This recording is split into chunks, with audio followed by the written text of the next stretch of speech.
Okay. Hey, so I'm Dr. Wanda Evans-Brewer. I'm sitting down for our second interviews, the second time with Gia. We're going through our part two, reflecting on life in Ghana. And there was some stuff that we sort of didn't cover, or we covered a little bit. And I want to start there, if that's okay. Yeah. Okay, so since you've been home, what is something that now you can see is very different for life in America versus your life in Ghana? And you can give me the good, bad, and the ugly. Okay. Let's start off with Ghana. Okay. Ghana, it's a land of peace. Okay, it's peaceful. It is a peaceful nation. Yeah.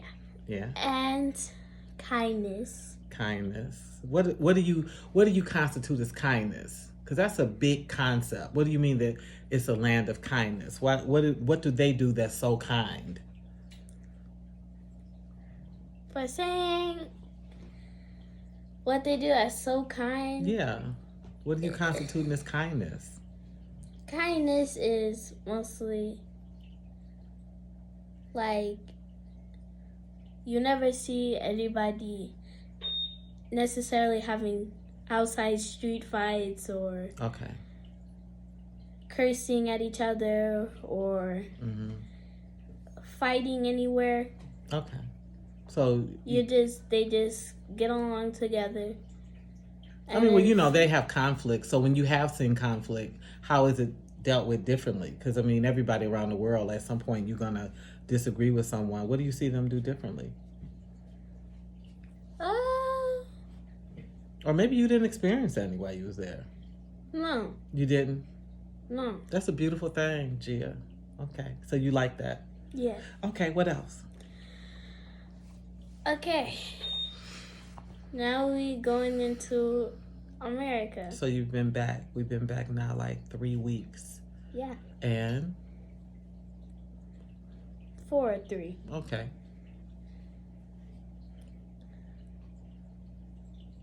I would say America, they're like a lot more hateful. I'm not trying to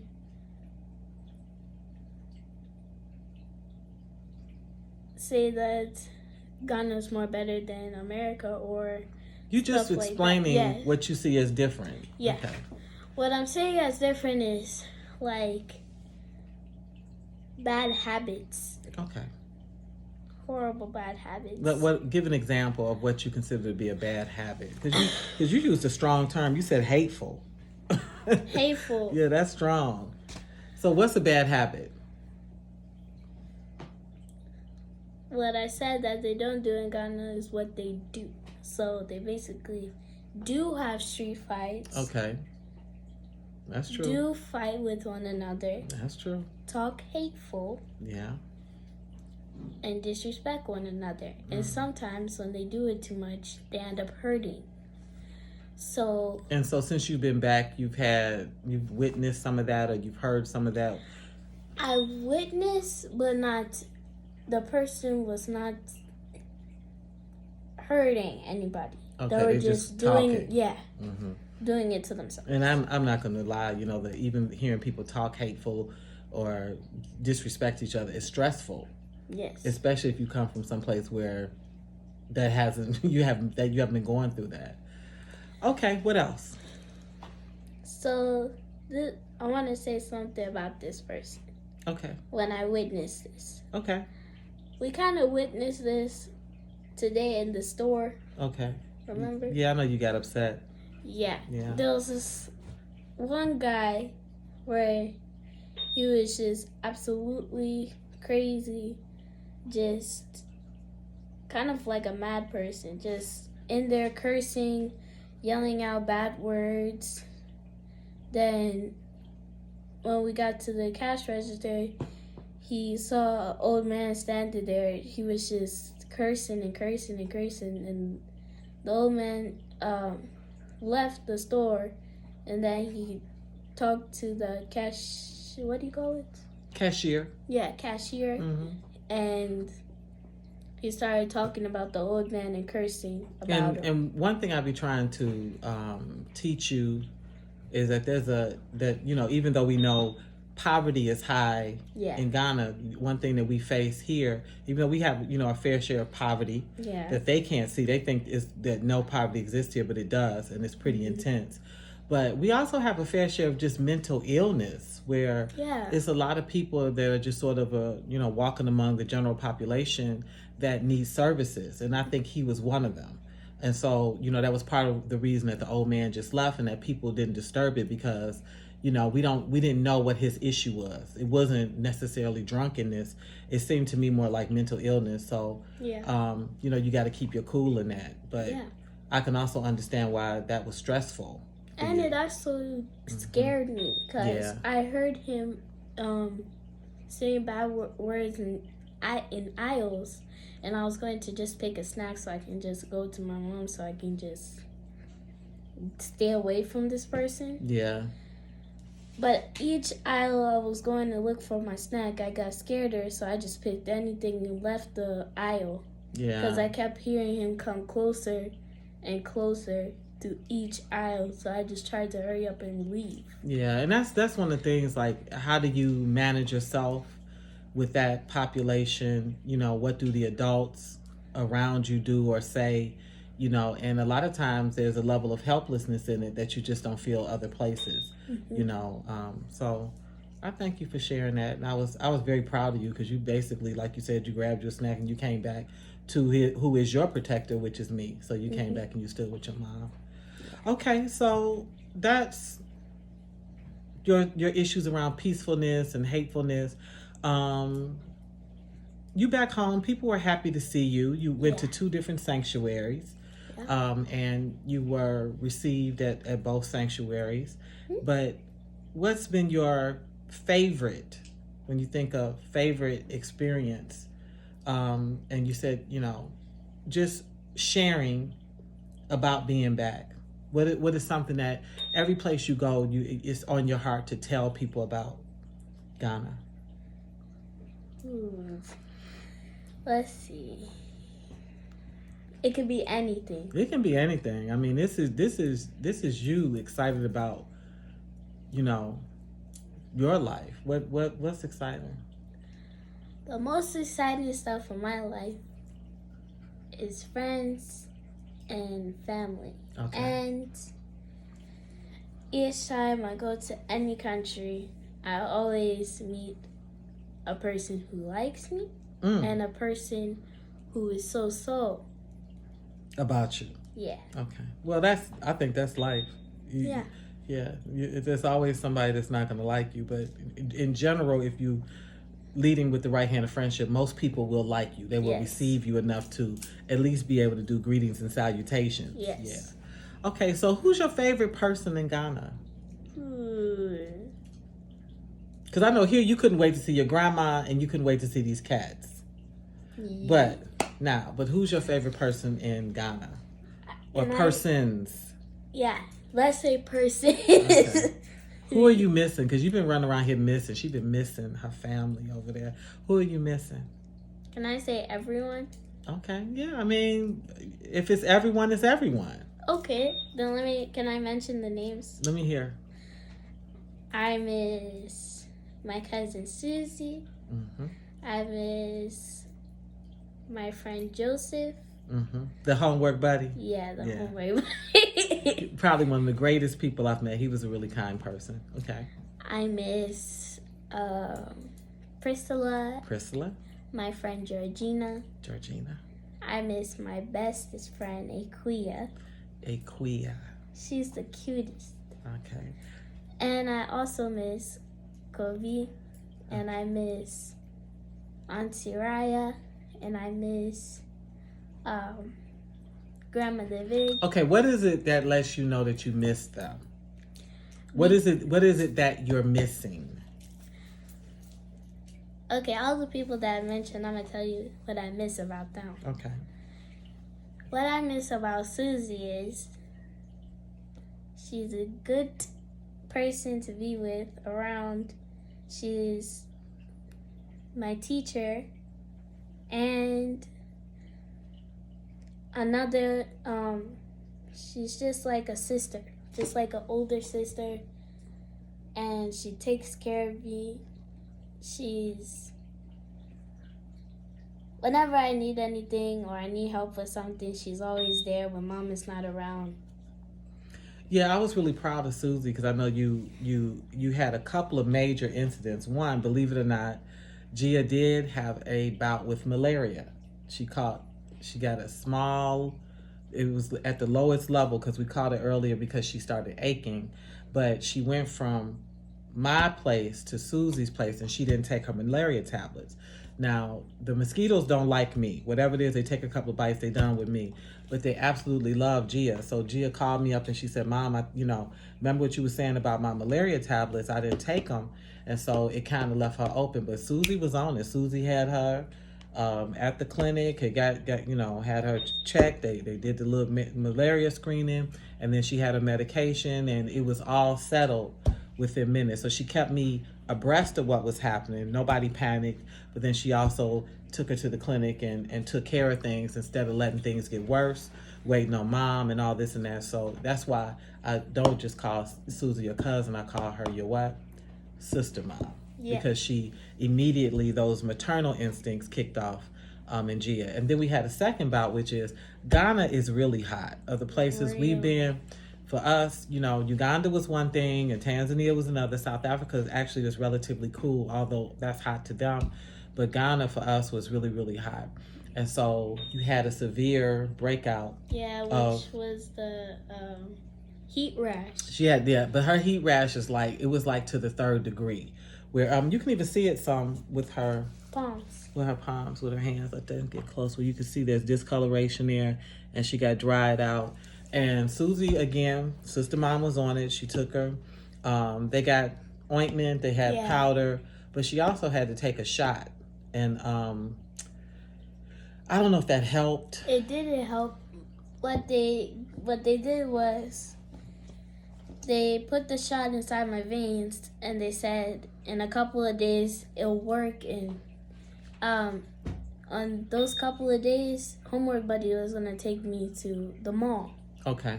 So he said, if you don't and you refuse to take the shots, you are not going to the mall with this heat rash on your body. Eventually, that thing never worked, and we still went to the mall because he felt sorry for you. Yes. Yeah, he felt sorry for you. So he took me to the mall with my other cousin Priscilla, and we just had a good day that day. But and so it's something that.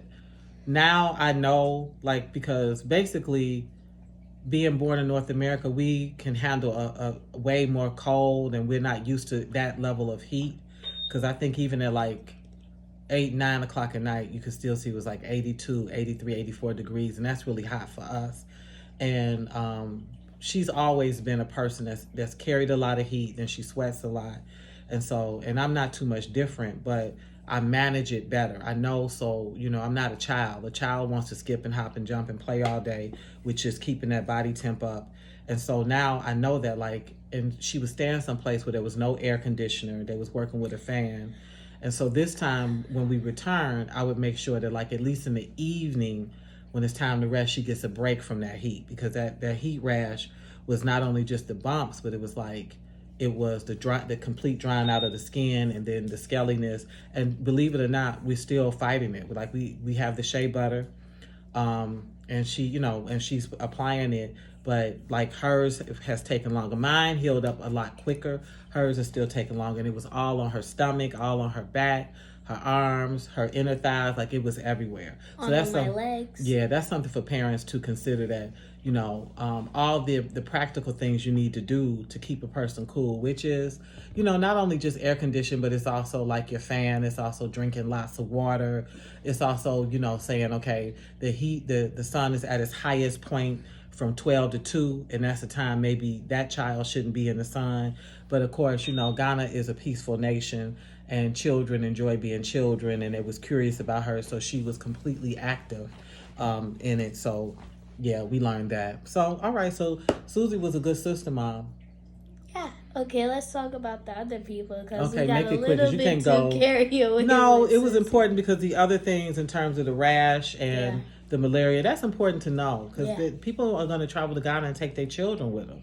And that's something to prepare for because, listen, I got so comfortable, I didn't even have to take the malaria tablets. I didn't even need them. So when I got bit, the mosquito looked at me, I looked at it, it went on. So that's just how it is. Okay. Do one more person. Okay. Another important person. Important. That you missing. You just missing.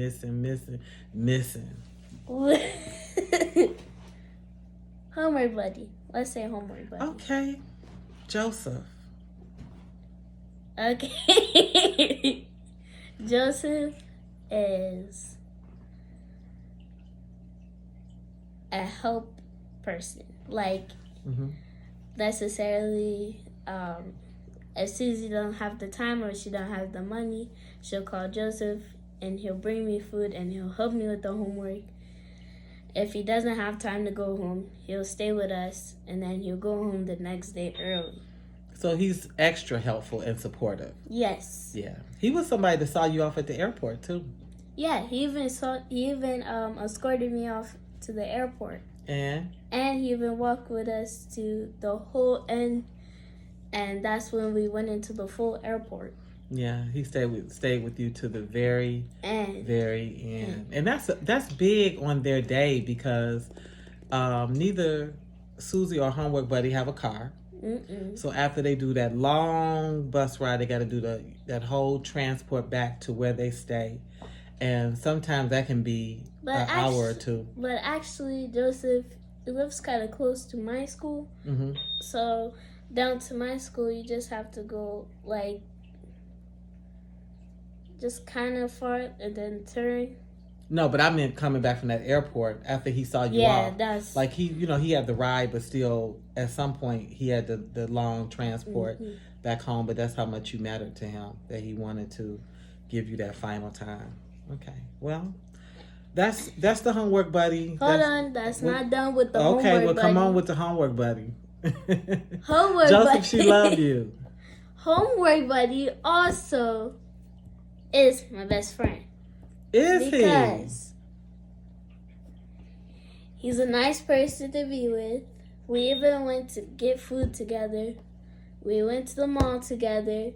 We did everything. And he's inclusive because you had Yes. you had Priscilla, you had your cousin Grace.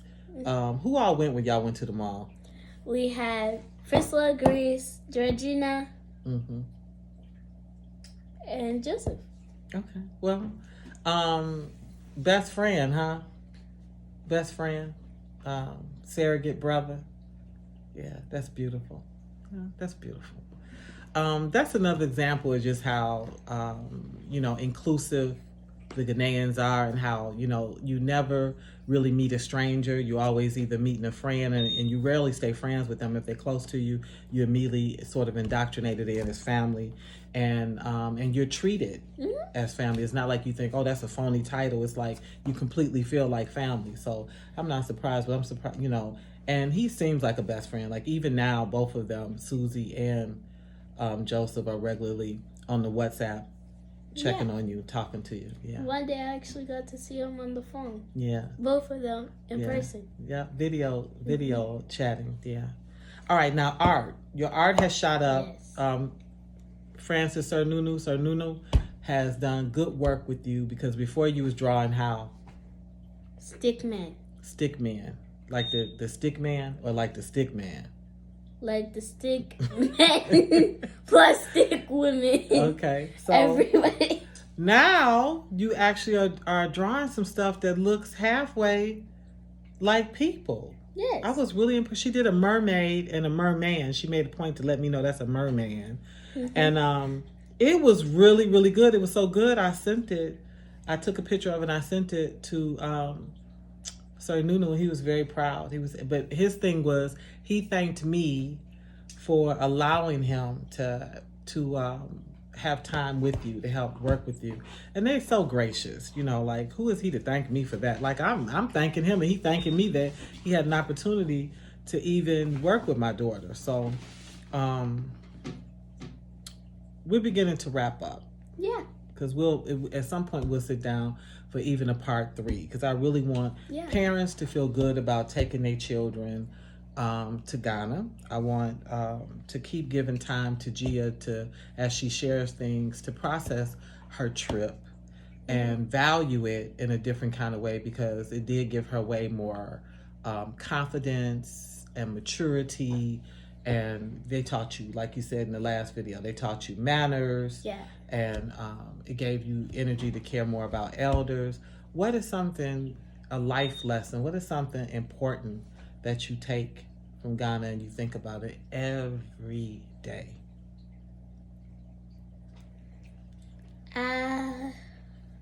What I think about every day. It's just important. It's something that they've given you that you say, you know what, I learned that from my Ghanaian family. I learned that from them.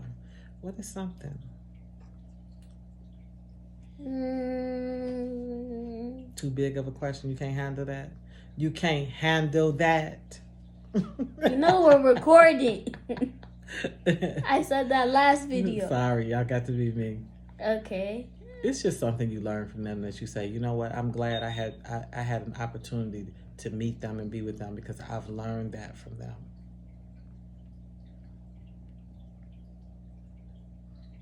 I can't do it. Say uncle then. Say uncle. If you can't handle it, say uncle. You really gonna do this while we're recording? What's something I learned? Yeah, say something that you learned. You can't reject their kindness. Like, so,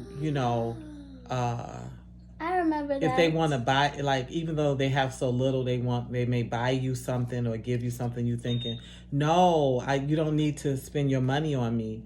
It's rude to do that. Like, you have to let them love you on their own terms. I had that problem with one of the people in my school. She's called Madame Portia. And what she do? Like, all the time I'll say, like, I'll go get the money so I can go and buy ice cream just to help out when I'm just hungry and one of the breaks, but she always refuses. She says, no, here's the money, and she'll tell me, you can have the money, or you can go use it to buy rice or food or stuff like that. She wouldn't take your money. Yes, she'll give me money, or either she'll give me one of the ice creams for free, and I would say, no, let me go get the money first. She'll say, I refuse. If you won't take this for free, I won't give you anything again. And so what did you get from that? What was she trying to do? What message? What was she trying to teach you? She was trying to teach me that when a person gives you something and they say no to the money or whatever you want to give them, just go with it, because they're really trying to help you or give you something just because you need it, or you necessarily want to help them, so they want to help you also by giving you something for free. Yeah, well, it's that perfect exchange of love. Yeah. Yeah, that even if you only have a little bit, you share. Yeah. You still can express your affection even with a little bit. Yeah. So that's also just like a really beautiful lesson about how much selflessness you see, among people in Africa. Oftentimes you go, oh, they have so little, but they have a whole lot, because they have a lot of love to give if they care about you. Yeah. Yeah. All right. Well, Gia Boo. We'll be back for part 3. Part 3. Okay, so you're sitting down again for part 3. Yeah. All right. We thank you for sitting in for part 2. Yeah. More reflections on Ghana, life in Ghana. Life in Ghana. And this is Dr. Wanda J. Evans-Brewer signing out. That was beautiful. See you on part 3.